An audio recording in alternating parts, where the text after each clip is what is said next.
Chapitre 14. Bloqué par la neige.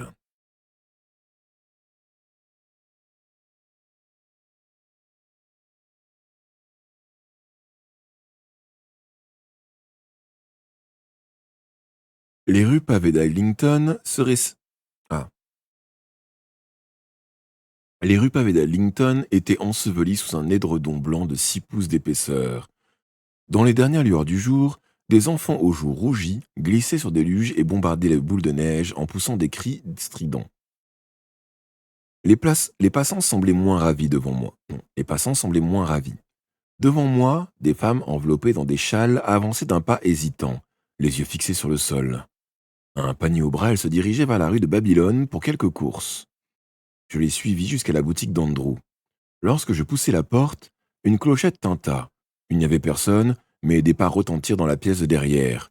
Je reconnus le tapotement de souliers pointus. Alice apparut, le visage éclairé par un large sourire. « Contente de te revoir, Tom. Je me demandais combien de temps tu mettrais à me retrouver. » « Que fais-tu ici ?» fis-je interloqué. « Je travaille pour Andrew, pardi. Il m'a offert un abri et un emploi. Je tiens la boutique, ça lui permet de rester dans son atelier et de démarcher ses clients. Je fais aussi le ménage et la cuisine. C'est un brave homme, cet Andrew. » Je restai un instant silencieux et Alice dut lire le trouble de son sur mon visage car son sourire s'effaça. « Oh, ton père ?»« Coucou, Cal, ça va bien et toi ?»« Coucou, Cinéos aussi, j'espère que ça va. »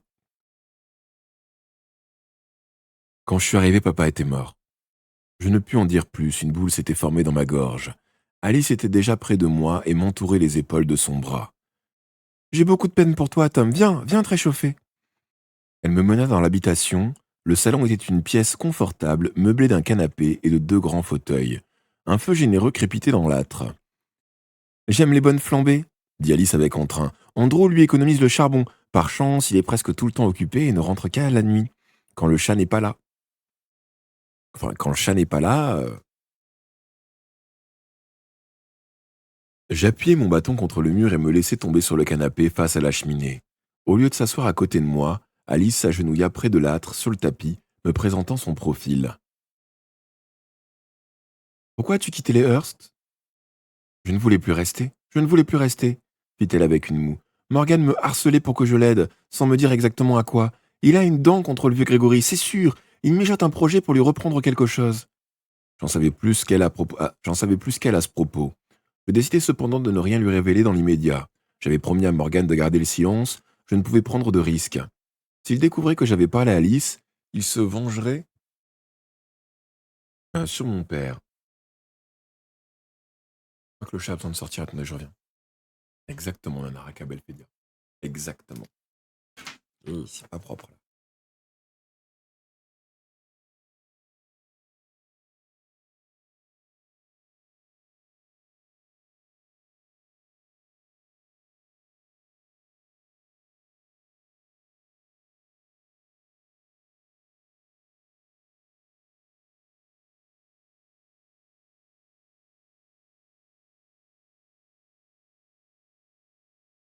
Il a trop chaud le chat avec moi, du coup il voulait sortir pour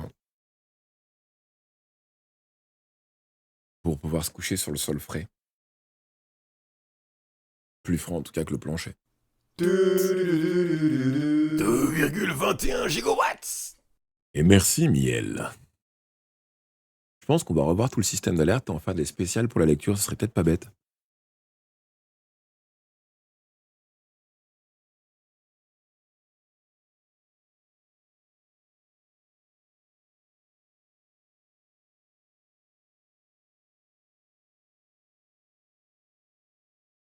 Donc, je vais relire cette partie. J'en savais plus qu'elle à ce propos. Je décidai cependant de ne rien lui révéler dans l'immédiat. J'avais promis à Morgan de garder le silence. Je ne pouvais prendre de risques. S'il découvrait que j'avais parlé à Alice, il se vengerait sur mon père. Il ne me laissait jamais en paix. Et c'est pourquoi je me suis enfui. Je ne le supportais plus. Alors j'ai pensé à Andrew, mais assez parlé de moi, Tom. Je suis désolé pour ton père.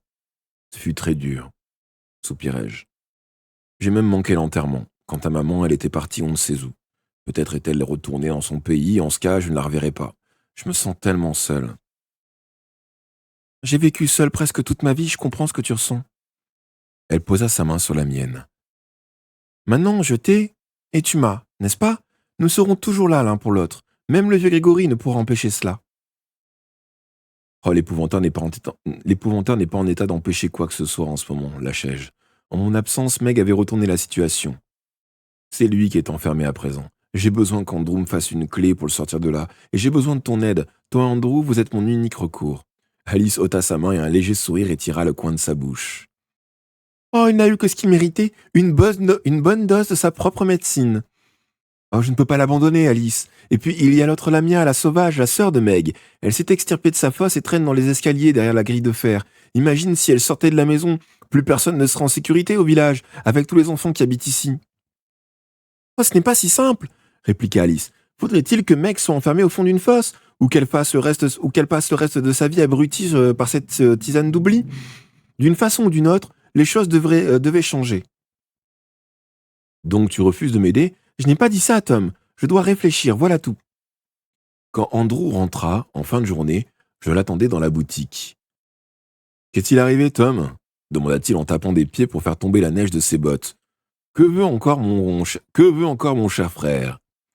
Grand et, grand et dégingandé, il ressemblait plus que jamais à un épouvantail endimanché. Cela ne l'empêchait pas d'être un homme affable et un excellent serrurier. Oh, il a de gros ennuis, expliquai-je, tandis qu'Andrew se frottait vigoureusement les mains. Je voudrais que vous me fabriquiez une clé pour le tirer de là, c'est urgent. Une clé? Une clé pour ouvrir quoi? La grille de fer qui barre l'escalier de sa cave. Meg a enfermé John Gregory en bas. Pardon. Le serrurier fit claquer sa langue. Tss, tss. Ça devait arriver. Je m'étonne seulement que ça ait pris autant de temps. J'ai toujours pensé que Meg finirait par le rouler. Elle compte beaucoup trop pour lui, et depuis trop d'années, il a dû baisser sa garde et voilà. L'aiderez-vous? Bien sûr, je l'aiderai. C'est mon frère, non?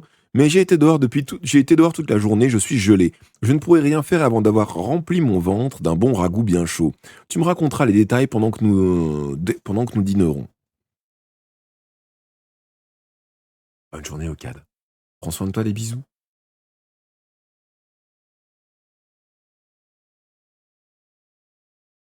Coussarias aussi. Miel, du coup, et merci pour le resub.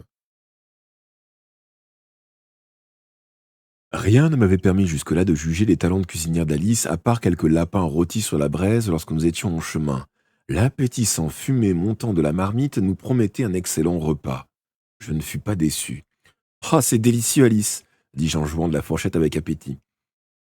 Oui, meilleur que le truc racorni que tu nous as servi chez ton maître, fit-elle moqueuse. Tout en mangeant, je mis Andrew au courant des événements. Quand la dernière trace de sauce eut disparu de nos assiettes, il déclara: Oh, je ne possède pas le modèle pour cette grille. La serrure et la clé ont été fabriquées par un serrurier de Blackrod, il y a plus de 40 ans. Cet homme est mort maintenant, or, par un artisan ne lui arrivait à la cheville, à ce qu'on dit. Important. Nous avons affaire à un mécanisme des plus complexes. Je devrais aller là-bas pour le voir. Le plus simple serait que je tente de crocheter la serrure. Cette nuit? Oh, le plus tôt sera le mieux, hein. Je voudrais cependant savoir à quoi m'attendre. Où Meg se trouve-t-elle? Où Meg se trouvera-t-elle? D'habitude, elle dort sur un rocking chair devant le feu, dans la cuisine. Mais même si nous réussissons à passer sans attirer son attention, il y aura un autre problème. Je lui parlais de la lamia sauvage en liberté dans la cave. Il secoua la tête d'un air atterré.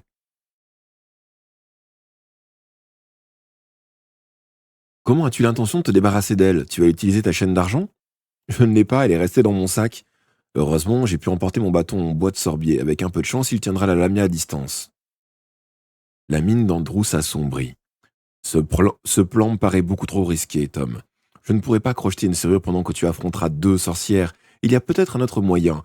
Si on rassemblait une douzaine d'hommes du village, on réglerait son compte à Meg une bonne fois pour toutes. Non, s'interposa Alice avec fermeté. Vous ne ferez pas ça, ce serait cruel. Je comprenais sa réaction. Les gens de Chippenden avaient incendié la maison où elle habitait avec sa tante, Lizzie l'osseuse. Elle s'était échappée à temps, mais tout ce qu'elle possédait était parti en fumée. Alice ne l'avait pas oublié. J'en chéris. Monsieur Grégory s'y opposerait, j'en suis sûr. Tu as raison, admit Andrew. John ne me le pardonnerait jamais. Ce serait pourtant la meilleure solution. Très bien, envisageons donc la tienne. Encore une chose, intervint Alice. Une sorcière de ce genre ne peut sentir ta présence, Tom, parce que tu es le septième fils d'un septième fils. Elle ne sentirait pas plus la mienne au cas où je déciderais de vous accompagner. Andrew, c'est différent. Dès qu'il sera à proximité de la maison, elle le saura. Elle se tiendra prête. Sauf si elle dort, rétorquai-je sans grande conviction, je dois le reconnaître. Même endormie, elle représente un danger, insista Alice. Nous devrions y aller, juste toi et moi. Inutile de crocheter la serrure. Nous trouverons bien la clé. Où l'épouvanteur la cachait-il?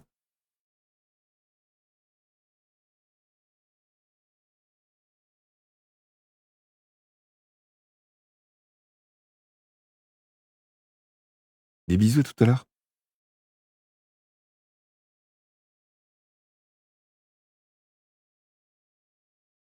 Dans ce cas, tu pourras au moins récupérer la chaîne d'argent dans ton sac et entraver la sorcière. Il sera facile alors de lui prendre la clé. Vous voyez, nous n'aurons pas besoin de vous, Andrew.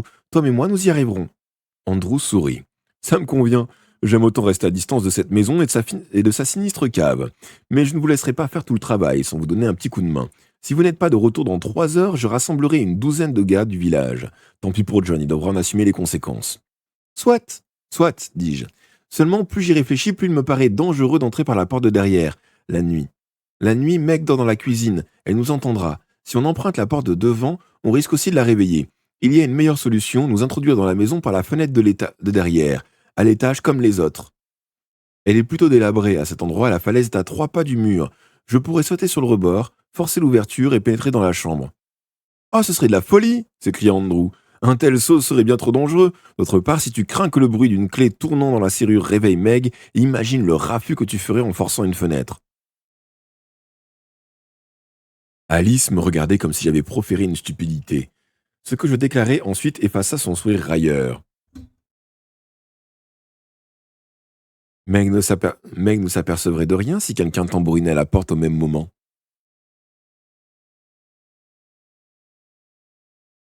Andrew en resta bouche bée, comprenant peu à peu ce que je suggérais. Tu veux dire que... Non. Pourquoi pas Andrew? Vous êtes le frère de M. Grégory. Vous avez une bonne raison de lui rendre visite. C'est ça, pour me retrouver à la cave, prisonnier avec John. Je ne le pense pas.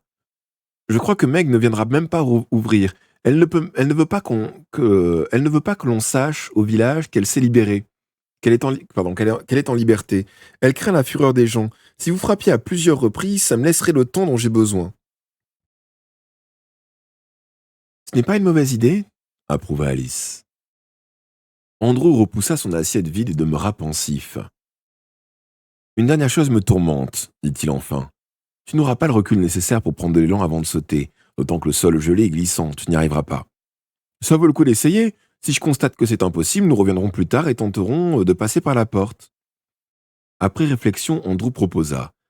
Ce qui te faciliterait l'accès, c'est une planche. J'en ai une qui fera l'affaire. Alice la maintiendra pendant que tu traverseras. J'ai aussi un petit pied de biche, il te sera utile. Ah, ça devrait marcher, lançai-je, m'efforçant de paraître plus sûr de moi que je ne l'étais. Le plan fut donc adopté. Andrew alla chercher la planche dans son appentis. Malheureusement, alors que nous allions partir, le blizzard se déchaîna. Andrew secoua la tête. Ah, c'est le souffle de Golgoth en personne. C'est le souffle de Golgoth en personne. Traverser la lande dans ces conditions serait suicidaire. On risque de se perdre et de mourir gelé. Mieux vaut attendre le matin, pardon. Voyant ma mine dépitée, il me tapota l'épaule. Oh, ne t'inquiète pas, ce vieux John est coriace, tu le sais aussi bien que moi. Sinon, comment aurait-il survécu si longtemps?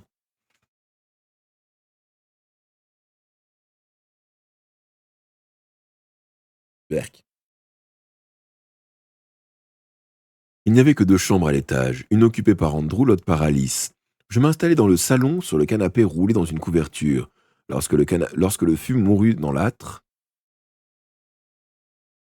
la pièce devint glaciale. Je dormis d'un mauvais sommeil entrecoupé. La dernière fois que j'ouvris les yeux, l'aube montait derrière les rideaux et je décidai de me lever. Je bâillai, m'étirai et marchai de long en large pour assouplir mes articulations. J'entendis alors un bruit dans la rue, comme si quelqu'un frappait contre une fenêtre. Je pénétrai dans la boutique, éclairé par la réverbération de la neige. Je pénétrai dans la boutique, éclairé par la réverbération de la neige. Pendant la nuit, des congères s'étaient formées qui montaient jusqu'à la base de la vitrine.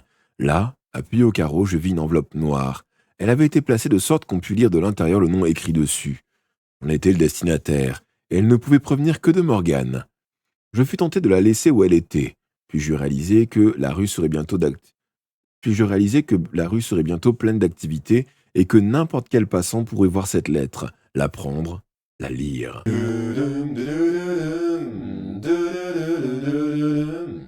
Alors, J, on a un nouveau venu? Ouais. Vas-y, il est bizarre, mais donne-lui une carte. Ouais. Et merci, tu es Jean du genou. C'est comme ça qu'on prononce? Jean du genou, 31. Installe-toi confortablement en espérant que tu te sentiras bien ici. Merci de nous avoir rejoints.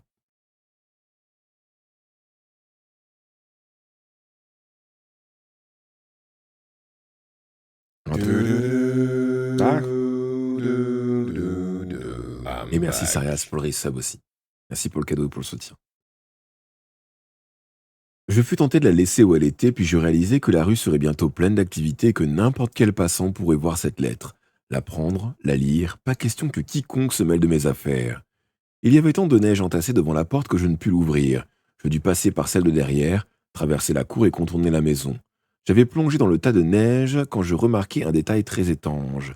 Devant la boutique, il n'y avait aucune trace de pas. La couche blanche était parfaitement lisse. Comment la lettre était-elle arrivée là? Je m'en emparai, creusant pour se faire un profond sillon dans la neige. Je fis le chemin en sens inverse, entrai dans la cuisine et déchirai l'enveloppe. Je t'attends dans le cimetière de l'église Saint-Georges, à l'ouest des villages. Pour le bien de ton père et de ton vieux maître, ne m'oblige pas à venir te chercher, tu n'apprécierais pas. Morgane G. Je n'avais pas prêté attention à la signature sur sa première lettre. À présent, elle me sautait aux yeux.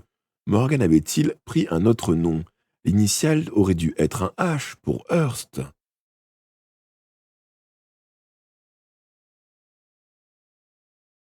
Perplexe, je repliai le papier et le glissai dans ma poche. Non, perplexe, je repliai le papier et le glissai dans ma poche. J'étais tenté de réveiller Alice et lui montrer la lettre. Peut-être aurait-elle pu m'accompagner. Je savais que pour rien au monde elle ne désirait revoir Morgane. Elle avait quitté la ferme de la Lande parce qu'elle ne le supportait plus. Je savais aussi que je ne dirais rien à Alice malgré l'envie que j'en avais. Je craignais trop les représailles que Morgane ferait subir à mon père. En vérité, j'avais également très peur de ce qui m'attendait et si je lui désobéissais. Ses pouvoirs le rendaient terriblement dangereux. J'enfilai donc mon manteau, empoignai mon bâton et partis aussitôt en direction du cimetière. Je découvris une vieille église à demi cachée derrière les ifs centenaires. Sur la plupart des pierres tombales qui l'entouraient étaient gravés les noms de villageois morts depuis plusieurs siècles. J'aperçus Morgane, silhouette noire se détachant contre le ciel gris. Le bâton à la main, le capuchon rabattu sur la tête, il se tenait dans la partie neuve du cimetière qui abritait les défunts récents. Il ne remarqua pas tout de suite ma présence. La tête baissée, les yeux clos, il semblait se recueillir devant une tombe. Je m'arrêtai, stupéfait. Après la tempête de la nuit, le cimetière était enseveli sous une épaisse couche de neige. Or, cette tombe-là, long rectangle de terre nue, était entièrement dégagée, à croire qu'elle venait tout juste d'être comblée. Jetant un coup d'œil autour de moi, je ne vis ni pelle, ni aucun autre outil qu'on aurait pu utiliser pour enlever la neige.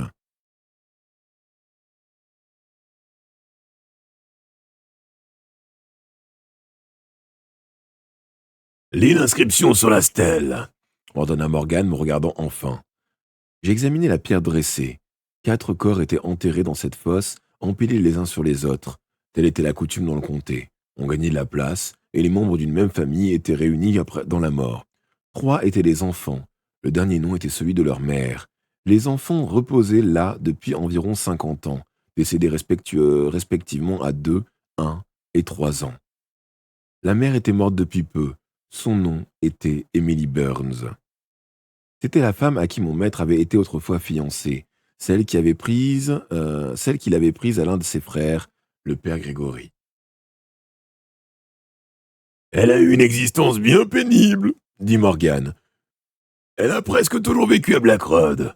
Quand elle a su qu'elle allait mourir, elle est venue passer ses derniers mois ici auprès de sa sœur. La perte de 3 fils lui avait brisé le cœur. Même après tant d'années, elle ne s'en était pas vraiment remise. 4 autres sont encore vivants. Pourtant, 2 d'entre eux travaillent à Horwich, où ils ont fondé une famille. L'aîné a quitté le comté il y a 10 ans. Je n'ai plus entendu parler de lui, j'étais le 7e et le dernier.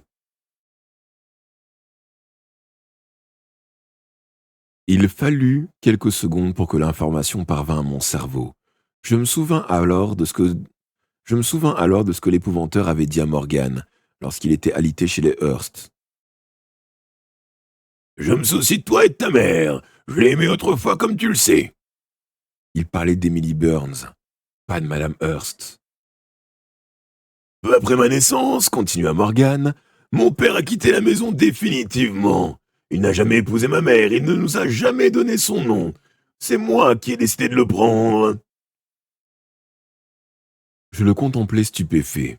Eh oui, fit-il avec un sourire sinistre. Emily Burns était ma mère, je suis le fils de John Gregory. Morgan reprit le regard au loin. Il nous a abandonnés. Il a abandonné ses enfants. Est-ce ainsi qu'agit un bon père? Et coucou Alain Henri, comment vas-tu?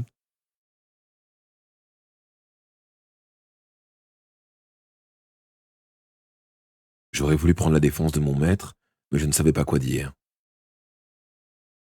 Certes, il nous a soutenus financièrement, je lui accorde, continua Morgan. Nous nous en sommes sortis un certain temps, puis ma mère a eu une attaque et s'est retrouvée incapable de s'occuper de nous.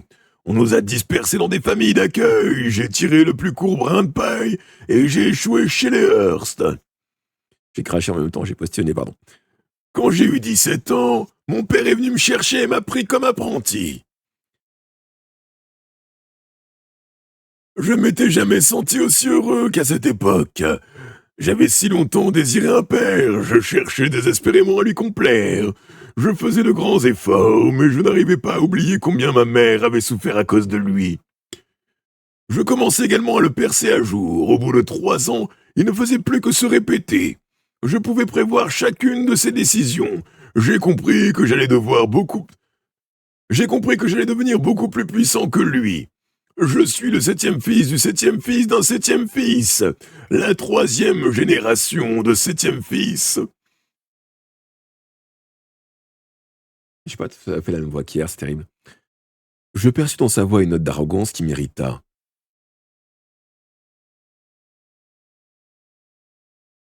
Est-ce pour cela que vous n'avez pas gravé votre nom sur les murs de la chambre à Chippenden, comme les autres apprentis? Lâchai-je. Est-ce que vous croyez meilleur que nous tous? Meilleur que l'épouvanteur? Morgan ricana. Oh, je ne le nie pas. C'est pour cette raison que j'ai décidé de suivre ma propre voie. Je suis capable de choses que le vieux fou aurait peur de tenter. Pense-y, Tom Ward.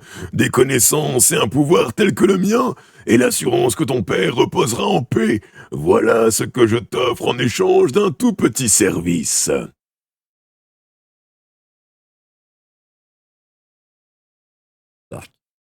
Je mange mes cheveux. J'étais abasourdi. Si ce que Morgan disait était vrai, cela montrait mon maître sous un bien mauvais jour. Je savais déjà qu'il avait quitté Emily Burns pour Meg. Je découvrais à présent qu'il était père de 7 fils qu'il avait abandonnés. Je me sentais profondément choqué. Je pensais à mon propre père qui avait travaillé si dur toute sa vie pour nourrir sa famille. Et voilà qu'il était soumis aux caprices cruels de Morgan.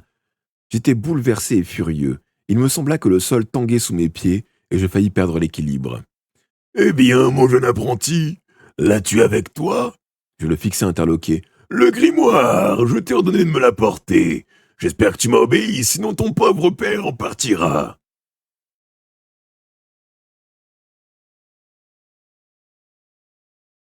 Je n'ai pas pu le prendre. Monsieur Grégory a des yeux derrière la tête, prétendis-je en baissant le nez. Je n'allais sûrement pas révéler à Morgan que mon maître était entre les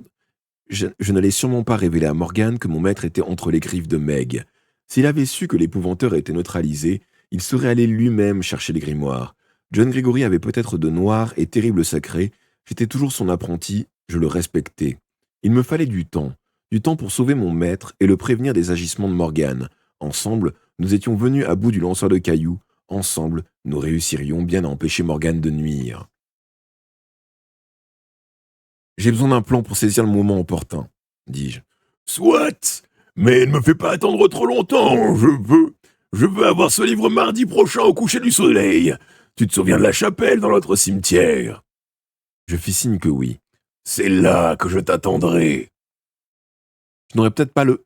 Débrouille-toi, me coupa-t-il, et arrange-toi pour que M. Grégory ne se doute de rien. Que ferez-vous de ce grimoire? Oh, tu l'apprendras quand tu me l'auras remis, et ne manque pas à ta parole. Si tu tergiverses, pense à ton pauvre père et aux souffrances que je lui infligerai.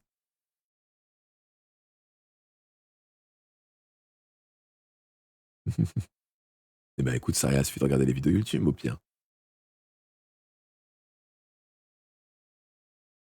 J'avais vu les larmes de Madame Hurst. Je connaissais la cruauté de Morgan. S'il avait le pouvoir de tourmenter mon père, il ne s'en priverait pas. Alors que je me tenais là frissonnant, l'air frémit autour de moi et j'entendis soudain dans ma tête la voix angoissée de mon père. Je t'en supplie, mon fils, fais ce qu'il te demande. Sinon je subirai éternellement les supplices de l'enfer. S'il te plaît, mon fils, remets-lui ce grimoire. La voix se tut tandis qu'un sourire sinistre étirait la bouche de Morgan. Tu as entendu? Prouve que tu es un fils aimant. Tournant les talons, il quitta le cimetière. Ce serait une mauvaise action que de voler ce grimoire, j'en avais conscience. En regardant Morgan s'éloigner, je compris que je n'avais malheureusement pas d'autre solution. Je devais m'en emparer quand nous tenterions de libérer l'épouvanteur.